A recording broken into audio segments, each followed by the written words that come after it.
राष्ट्रीय आय के मुख्य 5 अवधारणाएं। फर्स्ट है सकल घरेलू उत्पाद, ग्रॉस डोमेस्टिक प्रोडक्ट जीडीपी जिसको कहते हैं।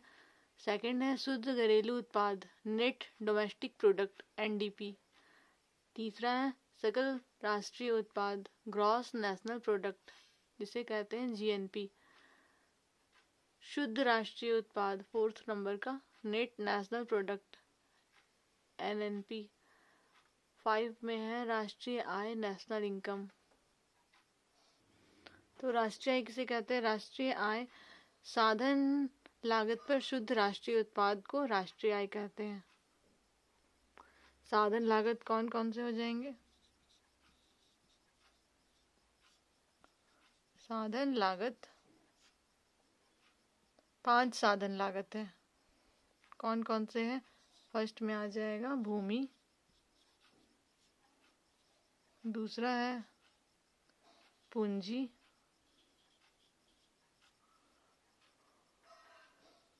तीसरा नंबर पे है श्रम, फोर्थ में आ जाएगा संगठन, 5 में आ जाएगा साहस। ये 5 साधन है। इनकी सहायता से कोई भी उत्पादक जो है वो किसी भी वस्तु का उत्पादन करता है। तो राष्ट्रीय आय को शॉर्ट में ऐसे समझेंगे कि एक देश में जितने भी लोग जो है निवास करते हैं, रहते हैं, उन सबकी आय को, टोटल इनकम को एक वर्ष के लिए अगर जोड़ दिया जाए, ऐड कर दिया जाए, तो वह देश की नेशनल इनकम कहलाएगी, राष्ट्रीय आय कहलाएगी। या फिर साधन लागत पर शुद्ध राष्ट्रीय उत्पाद को राष्ट्रीय आय कहते हैं। साधन लागत 5 प्रकार के हैं, भूमि, पूंजी, श्रम, संगठन और साहस। तो ये 5 जो है कोई भी वस्तु का उत्पादन करता है। ये 5 इसकी सहायता से, ये पांचों की सहायता से, जैसे एग्जाम्पल में ले लेंगे कि एक टी शर्ट है, तो एक टी शर्ट है तो वो टी शर्ट का प्राइस जो है वो 800 है। ठीक है, 800 है। तो ये 800 जो कीमत है, तो कोई भी उत्पादक जो है वो ये पांचों साधन का प्रयोग करके ये टी शर्ट बनाता है। ठीक है, तो जितना भी इस पांचों में जितना भी खर्च हुआ वो टोटल हो गया 800, और ये इसका जो साधन लागत जो पड़ा वो भी 800 पड़ा। जैसे एक टी शर्ट बनाने के लिए कितना खर्चा जाएगा, जैसे भूमि है तो मतलब एक टी शर्ट बनाने के लिए भूमि में लगान, मतलब रेंट, और पूंजी का हो जाएगा ब्याज, मतलब इंटरेस्ट, श्रम का हो जाएगा मजदूरी,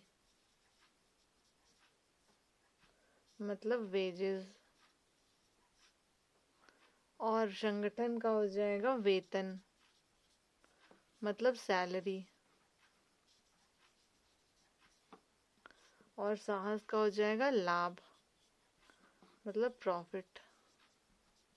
तो इन पांचों साधन लागत से हमें एक टी शर्ट का खर्च, मतलब एक टी शर्ट बनाने का खर्च ये पांचों से मिलेगा। जैसे भूमि का हो गया 160, ब्याज का हो गया, मतलब पूंजी का हो गया 160, श्रम में कितना लागत पड़ा 160, संगठन में भी 160 और साहस में भी 160। तो ये सबको जोड़ के हमें 800 रुपये प्राप्त होंगे। मतलब ये सबका साधन जो है, फैक्टर कॉस्ट जो है एक टी शर्ट का, सब मिला के 800 रुपये हुआ। तो हमारा ये टी शर्ट का प्राइस हो गया 800 रुपया। तो एक टी शर्ट पे खर्च जो हुआ है वो 800 रुपया हुआ है। तो साधन लागत जो उसका हो गया वो भी कितना हो गया 800। अब ये साधन लागत 800 रुपये में अगर ये इनडायरेक्ट टैक्स अगर इनडायरेक्ट टैक्स अगर ऐड कर देंगे 50 रुपीज़ तो ये हो जाएगा 850। तो ये 850 इनडायरेक्ट टैक्स हम 50 रुपये इसमें ऐड किए तो ये हो जाएगा 850। तो ये 850 क्या कहलाएगा? बाजार मूल्य।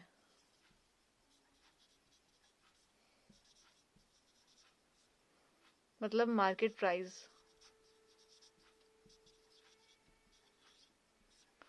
तो ये 850 जो है वो हमारा मार्केट प्राइस कहलाएगा। साधन कॉस्ट जो ये फैक्टर कॉस्ट जो है वो हमारा 800 पड़ा और इसमें इनडायरेक्ट टैक्स अगर ऐड हो गया तो हो गया 850। तो 850 क्या कहलाएगा? MP market price. तो कोई भी फैक्ट्री में अगर कोई टी शर्ट बनेगा 800 का और उसमें अगर इनडायरेक्ट टैक्स ऐड कर देंगे तो वो बाजार में वही 850 में मिलेगा मार्केट प्राइस। इनडायरेक्ट टैक्स जोड़ देंगे तो बाजार मूल्य किसे कहते हैं?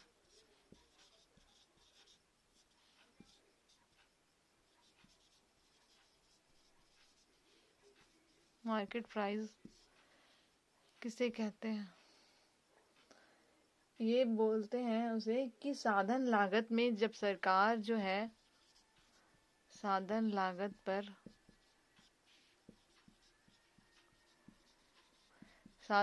पर अगर सरकार जो है वो अप्रत्यक्ष कर लगाएगी, सरकार के द्वारा अप्रत्यक्ष कर जोड़ दिया जाता है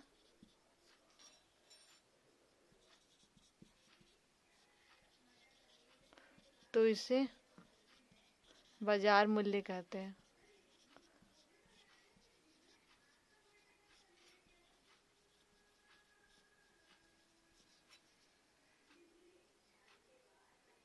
अब देखेंगे राष्ट्रीय आय के प्रमुख 5 अवधारणाएं। तो फर्स्ट है सकल घरेलू उत्पाद मतलब GDP, gross domestic product.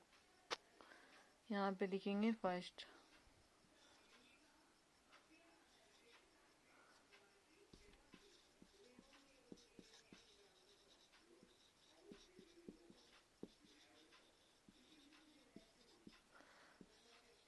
GDP और यहाँ हो जाएगा एमपी मतलब मार्केट प्राइस। तो जीडीपी एमपी है मतलब सकल घरेलू उत्पाद। ठीक है, सकल घरेलू उत्पाद।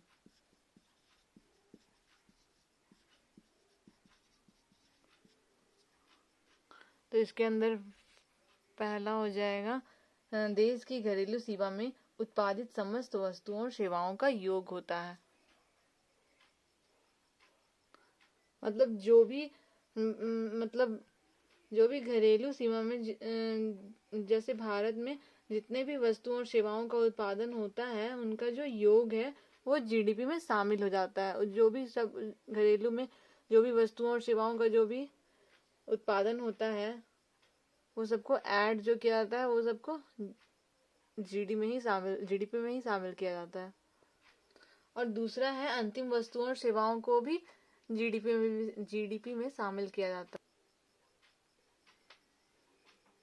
तो अंतिम वस्तुओं और सेवाओं को ही जीडीपी में भी शामिल किया जाता है और मध्यवर्ती वस्तुओं को शामिल नहीं किया जाता। अब मध्यवर्ती वस्तु क्या है?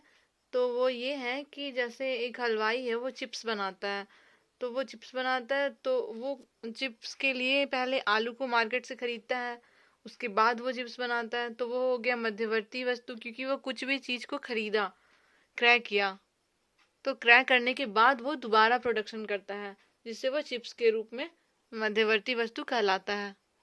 अब अंतिम वस्तु क्या है? तो वो ये है कि जैसे कोई भी उस हलवाई के पास आया और वो विक्रेता जैसे हुआ तो वो चिप्स को खरीद लेता है। तो वो हो गया अंतिम वस्तु कि वो खुद स्वयं के उपभोग के लिए वो खर्च करता है पैसा और वो चिप्स खरीदता है और वो खुद ही मतलब उसको खा लेता है। तो वो हो गया अंतिम वस्तु, कोई और उसको उपभोग नहीं कर सकता। फिर तीसरा है जितने भी वस्तुएं और सेवाएं हैं उनकी जो योग की जो गणना होती है वो बाजार मूल्य पर भी की जाती है। और चौथा ये है कि जो जीडीपी की गणना जो होती है वो 1 वर्ष के लिए की जाती है। सकल घरेलू उत्पाद की जो गणना होती है वो 1 वर्ष के लिए होती है। और पांचवा ये है कि देश में रहने वाले जितने भी लोग हैं और जो वस्तुओं और सेवाओं का जो वो लोग उत्पादन करते हैं, तो वो दोनों को इसमें शामिल किया जाता है, जीडीपी में शामिल किया जाता है। तो किन दो देशों को शामिल किया जाता है, मतलब किन किन दोनों को शामिल किया जाता है? तो देशी और विदेशी निवासी लोग को शामिल किया जाता है जीडीपी में। ये है पांचवा पॉइंट। तो देशी विदेशी कहने का मतलब ये है कि जैसे भारत में कोई भी बहुत सारे जैसे विदेशी कंपनियां रहते हैं ना, जैसे एलजी, सैमसंग, ओप्पो, बहुत सारी विदेशी कंपनियां जो है वो भारत में जैसे प्रोडक्शन कर रहे हैं, हमारे देश में प्रोडक्शन कर रहे हैं, यहाँ उत्पादन कर रहे हैं। तो इस प्रकार से जैसे हम लोग के भी देश, हम लोग के यहाँ के भी जो विदेश में जो नागरिक जो काम करते हैं, मतलब विदेश में जाके काम करते हैं, तो दोनों जैसे विदेशी और देसी, जैसे विदेशी लोग हमारे यहाँ आकर काम करते हैं, उत्पादन करते हैं, और देसी जो हम लोग के यहाँ जो है वो विदेश में जाकर कमाते हैं या सेवाएं देते हैं, तो उन लोग की जो दोनों को जो आय होती है वो दोनों को जीडीपी में शामिल किया जाता है।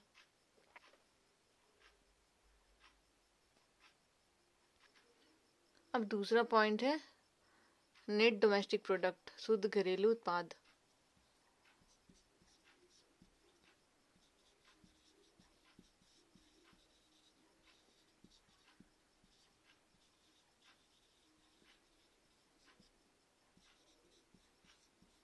NDP, MP, net domestic product, और एमपी मार्केट प्राइस। इसे बोलते हैं शुद्ध घरेलू उत्पाद। इसका फॉर्मूला एक है, जैसे हो गया जीएनपी माइनस डिप्रिशिएशन, मतलब ह्रास मूल्य।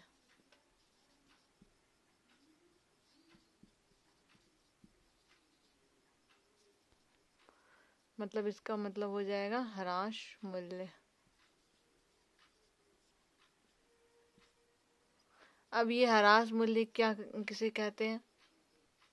तो ह्रास मूल्य इसे कहते हैं कि जैसे एक फैक्ट्री है, तो ये फैक्ट्री जैसे कोई भी हो गया, टी शर्ट बनाने की फैक्ट्री हो गया, तो उसमें बहुत सारी मशीनें लगती है। तो ये मशीनें जो है वो मतलब काम करते करते 1 साल हो गया, 2 साल हो गया, 3 साल हो गया, बहुत मतलब इसकी जो मशीनें जो है वो जंग लगना, घिसना स्टार्ट हो जाती है। तो जो जंग लगती है, घिसती है, तो इसमें जितना भी मतलब फिर उसको फिर दोबारा रिपेयरिंग करना पड़ेगा, दोबारा ठीक करना कराना पड़ेगा, फिर से अगर ख़राब हो गई तो दोबारा रिपेयरिंग कराओ, उसमें तेल डालो, बहुत सारे, उसका इंजन अगर बंद हो गया तो उसमें मतलब रिपेयरिंग करवाओ, तो उसमें जो भी कॉस्ट लगेगा उसका तो प्राइस तो बढ़ जाएगा ना, फिर ठीक कराने के लिए अलग से चार्ज लेना पड़ेगा, ज़्यादा महंगा हो जाएगा उसका प्राइस कि ठीक कराने के लिए। तो जो भी कॉस्ट लगेगा, जो भी इसमें खर्च पड़ेगा, तो ये खर्च को ही बोलते हैं ह्रास मूल्य।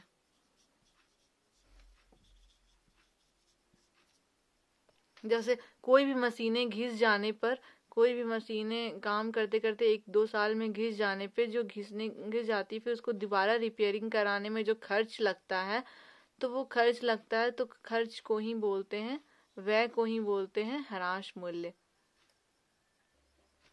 तो वही जीएनपी में हम लोग ह्रास मूल्य को माइनस कर देंगे तो फिर एनडीपी निकल कर आ जाएगा, शुद्ध घरेलू उत्पाद निकल कर आ जाएगा। जीएनपी में ह्रास मूल्य को माइनस करेंगे तो फिर एनडीपी निकल कर आएगा। तो ये था नेट डोमेस्टिक प्रोडक्ट। तीसरा क्या है? ग्रॉस नेशनल प्रोडक्ट, जीएनपी, सकल राष्ट्रीय उत्पाद। Gross national product, GNP at MP. तो इसका फॉर्मूला क्या है? GNP plus X minus M, या फिर इसको ऐसे भी लिख सकते हैं, GDP plus X minus M. GNP बराबर GDP plus X minus M. X मतलब एक्सपोर्ट, इम्पोर्ट, एक्सपोर्ट, ये हो जाएगा इंपोर्ट। मतलब इसका जो जीडीपी का जो 5 पॉइंट है वो इसमें ऐड हो जाएगा। जैसे हमारे देश के जितने भी लोग में, हमारे देश में जो भी विदेशी लोग रहते हैं, हमारे देश में जो भी विदेश के लोग रहते हैं वो यहाँ पे अपना मतलब उत्पादन करते हैं, और उत्पादन करके जो भी आय रहता है वो अपने वहाँ पे विदेश में ही भेजते हैं। और यहाँ हमारे भारत के देश में भारत के लोग जो है वो विदेशों में काम करते हैं, वो विदेशों से जो आय प्राप्त करते हैं वो हमारे भारत देश में भेजते हैं अपने परिवार के लिए। तो सिंपल से हम यह कह सकते हैं कि सकल राष्ट्रीय उत्पाद जो है, जीएनपी जो है, वो विदेशों के द्वारा जो भी आय हमारे देश में प्राप्त होता है, और जो हमारे देश के लोगों से जो विदेशों में जो आय प्राप्त होता है उसको घटा दिया जाता है, और जो घटाने के बाद जो बचेगा वो हो जाएगा जीएनपी के साथ जो ऐड हो जाएगा।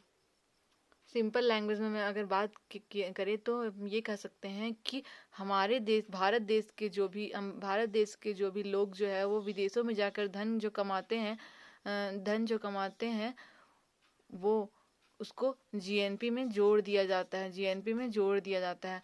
और जो भी लोग विदेश के जो भी व्यक्ति जो है वो भारत देश में आकर धन जो कमाते हैं उसको घटा दिया जाता है,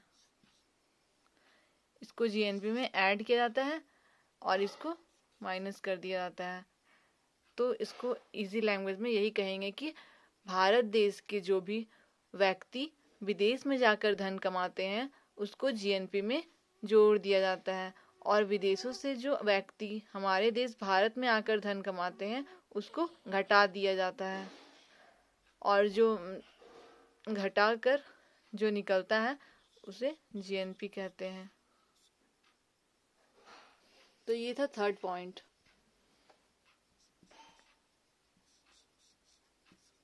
फोर्थ नंबर में देखेंगे क्या है शुद्ध राष्ट्रीय उत्पाद, नेट नेशनल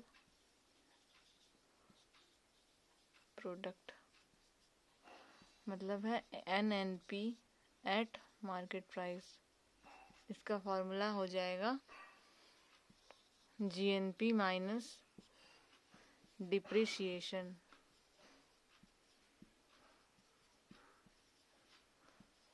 ह्रास मूल्य।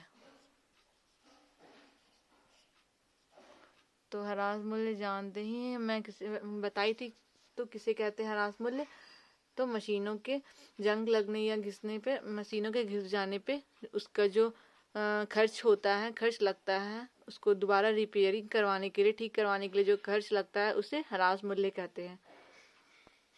तो NNP नेट नेशनल प्रोडक्ट बराबर हो जाएगा GNP minus depreciation, gross national product minus ह्रास मूल्य। पांचवा पॉइंट आ जाएगा नेशनल इनकम।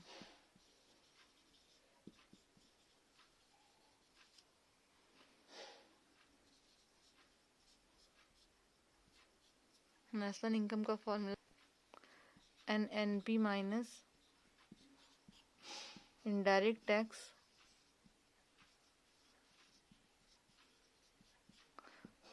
Plus subsidies.